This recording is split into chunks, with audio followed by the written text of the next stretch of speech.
Hey guys, this morning, welcome Libra, Sun, Moon, Rising, and any other signs that find this in the suggestions portion. We're going to begin our class here. I put down a couple people who wanted maybe even extra bonus material. I got your emails, okay? There's some role here. Maybe Elena Whitley Travels is here and Alana, okay? We're going to get started with 6 minor arcanas, and maybe you guys will trickle in for the class today, not so much a tarot reading at first. We will get into that in the next video. The first one will discover 6 minor arcanas. All of you know them. If you've been watching tarot for maybe more than a year or two, you will recognize these minors. So if you have a pen and pad today and want to join in, you could write down a couple notes because we're going to cover traditional and also the modern meanings. This is the stack today. I picked some of the most popular. Okay, and you guys might like that. They're the most popular in terms of love readings. You might see them in career because there's Pentacles too. And we also have some what people concern or clarify as conclusion cards, excuse me. So we also pick some of the highest major arcana. There are 21 in the entire deck, and we're going to start it off with about 6 or 7, I believe I chose. We will start off with the Wheel of Fortune today. With the 21, they are major life shifts. They will impact you on some level. They're going to impact you in your daily life, or you'll see a consecutive flow of major arcana that will affect you in a period of time. So let's say, for example, in the last part of this month, if you had more than 5 major arcana, there was absolutely a shift that occurred, or you noticed that there was some type of change in your life. Okay, so let's begin. The class is a minimized video. It's not going to be too long. It's also not too short either because we have to cover traditional meanings. I don't know if you guys if you want me to do the majors first. So I'm going to give you a moment and I'm going to guess if you want me to do minors or majors. I think you picked the majors. I'm trying to connect with you if you notice. So the first one we'll go with is the Wheel of Fortune. So get your paper ready. If you want to know some of the traditional meanings, we will cover that. Tarot's been around for a very, very long time. So we will cover these modern decks. And I kind of chose something that's in between. It's fantasy mixed with real life too. The characters look like you can see them, feel them, and they're tangible. So what we have here today to discuss is the Wheel of Fortune. We have the Empress, which is Taurus and Libra, and she's a female there. In some decks too, there has been male empresses, in very few. It's not something that is traditional, so the deck would be rather modernized and the artist would be too. But for the most part, it is a divine feminine. And we have, there's 2 there, maybe a message for you. We have the Sun, which is Leo, and we also have Aries, the Fool card. It's also a 0 in the major arcana. I'm not going in order. If you notice today, the cards are just in sequencing of importance. You might see them very frequently, and that's what I have here. Okay, so we're just doing the most important ones. The Emperor, which is the match to the Empress. It's also associated to Aries. We have the Tower, which is Scorpio and Aries to many, and it is mainly Scorpio. It's also Mars driven with this card, okay? Also an upheaval of sorts. The Tower, if you ever see it in a reading, is a swift change into something that needs to be broken down. There is sometimes, I've heard recently with some new readers, okay? I've heard a breakthrough moment as well. They're including breakthrough. So you might want to add that in your notes. I personally just believe it's a foundation being broken for the good of all. And also if this is a reading for a solo person, if they get a private, it's also for their foundation. Okay, so you can share with me today. I'd love it if you share your personal notes and how you see some of the cards. Maybe you've developed your own new attachments to them as well, or you've redefined them over the last couple months. The Star card is where we will end our explanations, and we're going to do the majors first, okay? So let's begin with the Wheel of Fortune. We're going to go back a little bit. We're going to rewind. The Wheel of Fortune is fixed signs. It's Taurus, Leo, Aquarius, and also, if I hadn't mentioned Taurus, there's 4 of them. Let me write the acronym down again so you guys get the accurate Taurus, Leo, Aquarius, and Scorpio. I forgot to mention that Scorpio is in that bunch. So you can remember it with the acronym ATLS. It's Aquarius, Leo, Taurus, Scorpio. One more time. Aquarius, Leo, Taurus, Scorpio.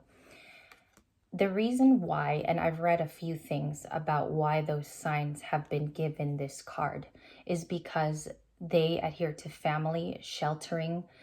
They believe in the core values of keeping it all together with finances too, with family. They're also the fixed signs, and they were given this particular insignia, the Wheel of Fortune. So if you ever hear a reader say attached to the fixed signs, it's because all of those four, the ATLS, is attached to the Wheel of Fortune. It's about a change of events, also a new tide coming in, sometimes by your own hand, or the environment is calling for the wheel to turn, and divine intervention. Okay, divine timing too with the Wheel of Fortune. I also tend to think in its modern sense, this card speaks also about an actual change of events going on in your life. So the Wheel of Fortune is first, and it's fate and destiny if you want to include in your notes. Destiny can step in, and this is when you would see the card in a reading, potentially in the middle of a reading, or it's going toward the conclusion as well.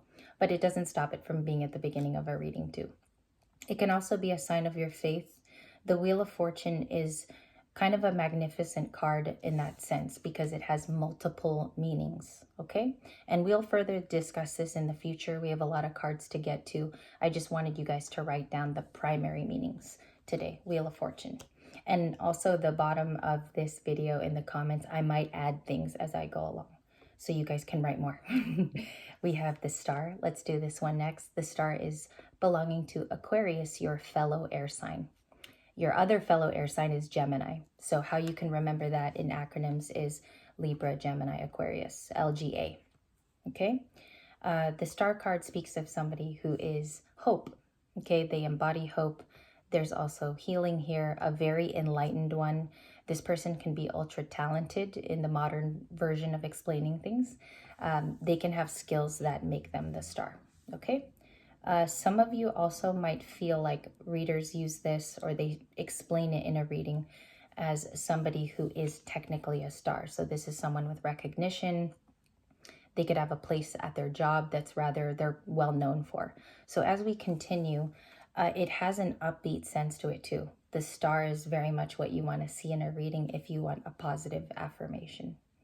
And I do believe that this person is preordained. Sometimes they can even be a seer themselves. And I've been seeing that card different in the last maybe couple of months. It's almost got like a seer tense to it, okay? Maybe someone who's also enlightened and can share their view with the world. So the star is also here. Aquarius, if I had not mentioned. Let's move on. We have the sun. This is the happiest card in the deck. Of course, it's supposed to have this positivity when you see it in a reading, and it's highly meant for that. The sun also can be someone's personal happiness. They've reached it, anything involved with renewal or bringing the light in, right? Because the sun is the center focus. Leos were given this card because they possess that in persona and also some traits that they have. I've always wondered why certain cards were predestined to certain zodiac signs. Libra has a lot of very important cards, and that's why I felt like it was time for a class today. And we will have justice in a whole nother series. So the sun, also it can mean revival of oneself. It can mean something new is coming in because the sun always has the dawn of a new day, or it brings in those type of rays where obviously you're impacted, right? So the sun with Leo. And I'm just going to give you a moment to write down your notes if you're doing it live. We will do the tower next, and they're very opposing to each other in this class. Sometimes both of these cards can be in the same reading, which means there might have been a season of happiness, and then there's a new tower that's about to come in if you see it in a read.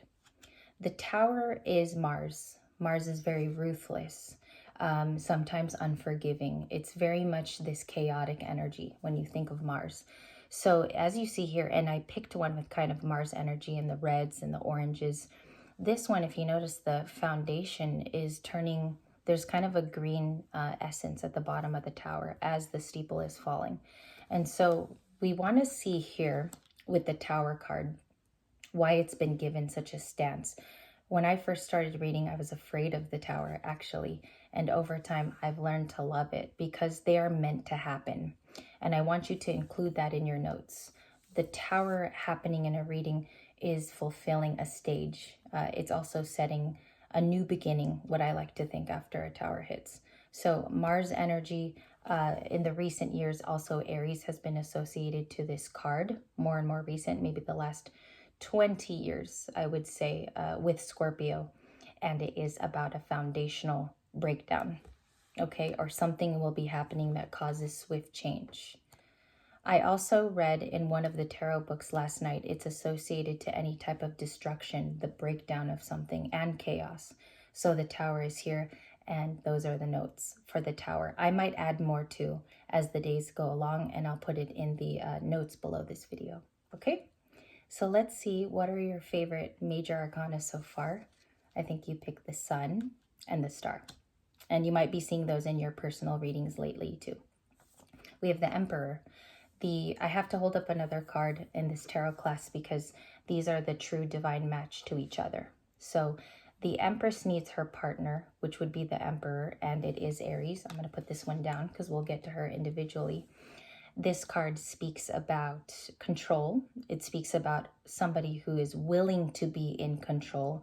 The Emperor, however, does have a partner, which essentially tames him, okay? And that's her. So they do rule the kingdom together. And this Emperor, sometimes in modern tenses of the card, has been associated to more of a boss type person, a manager of sorts.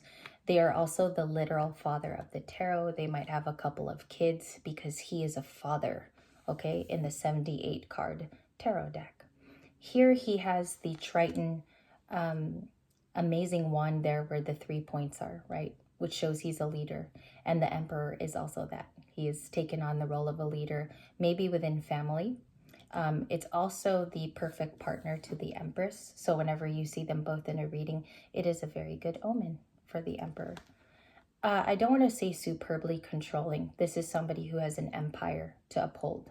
So if you think about it, it's a working man and it's also a father figure. He has a family. So we have to look at this card. I think it's lost its essence the last few years, but the Emperor is very, very important card. Okay, Aries ruled also. Let's go to his partner. Let's kind of speed up the video's momentum because we have a lot of minors to get to. We have 6 to get to today. The Empress is Taurus and Libra. We do share it with Taurans. They are also very beautiful people. I know a couple Taurans in my waking life, and they have sort of this quality too. They have an Empress like setting to their personality.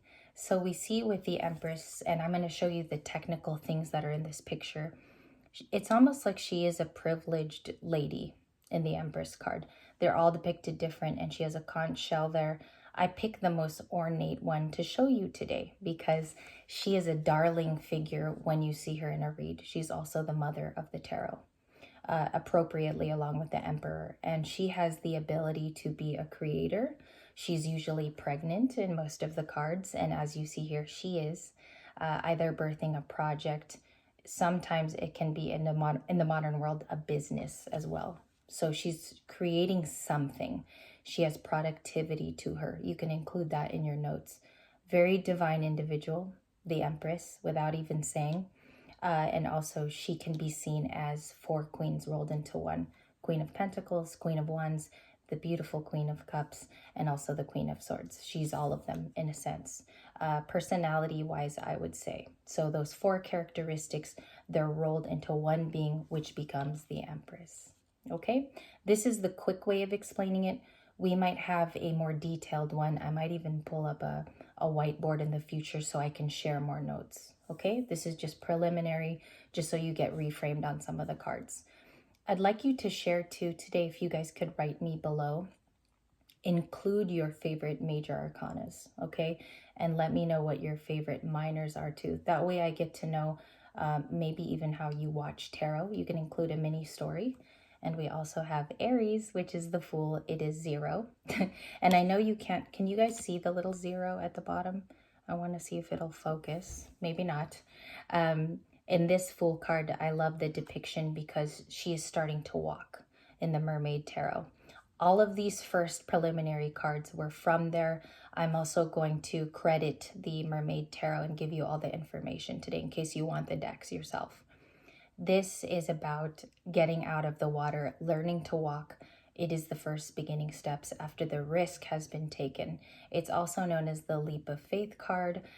You might hear people call it that, taking a leap of faith, taking a risk, and it's usually toward beginning zero, beginning a new journey, beginning a new spiritual awakening, or it can even be a physical journey. You might be traveling. So the Fool is not rightly known as that, but it is insistent on travel as well.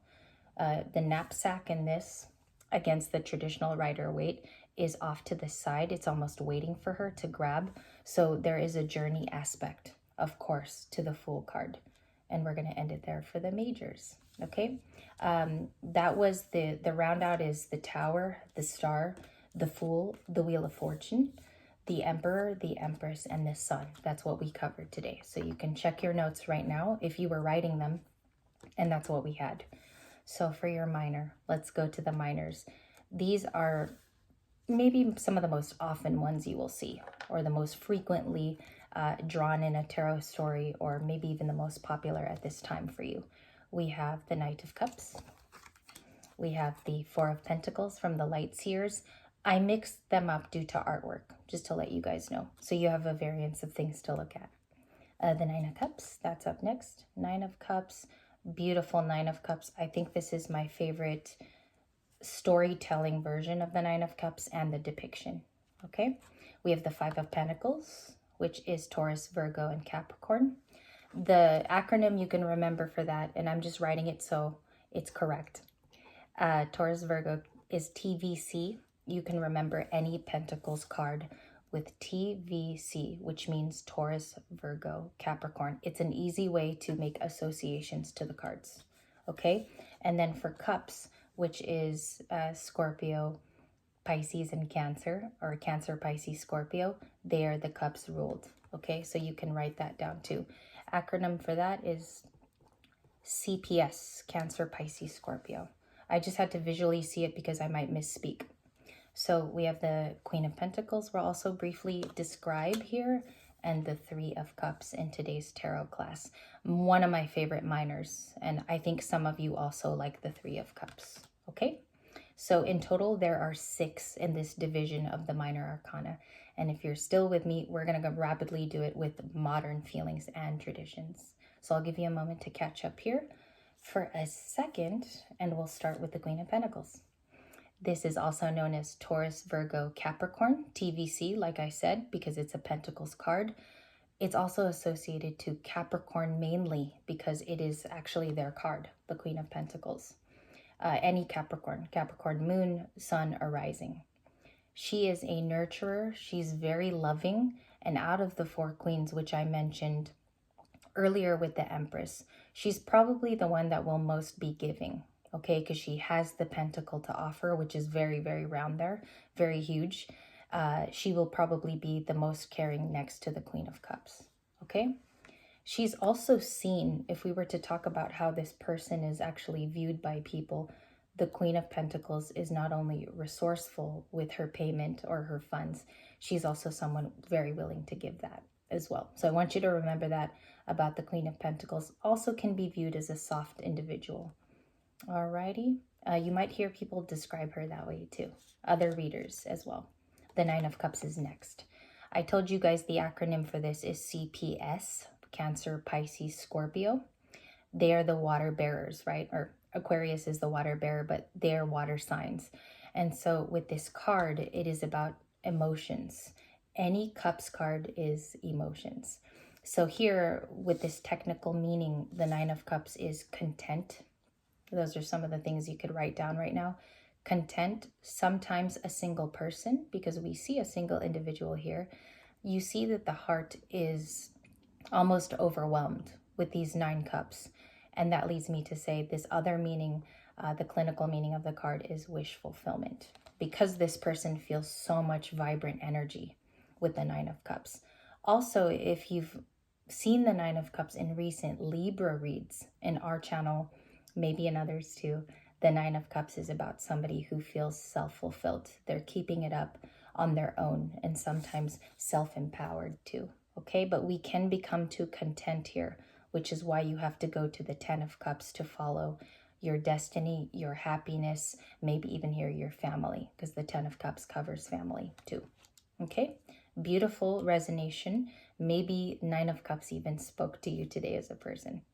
So let's see, the Four of Pentacles was next. I'm going to give you a moment so you can gather your own feelings about this card. Intuitively, what do you come up with when you first see this card? You see she's clenching, just with the imagery. You see she's clenching the purse. She has a turban here and she's looking off into the desert. This could be somewhere in Arabia. This can be somewhere in the Middle East. Lightseers has one of the most beautiful, I think, capturing the Four of Pentacles. This covers resources, pentacles, and the unseen, believe it or not. Four of Pentacles is about holding on, sometimes even holding back. It's somebody who doesn't want to maybe even release, and they're holding on to what they have in the current.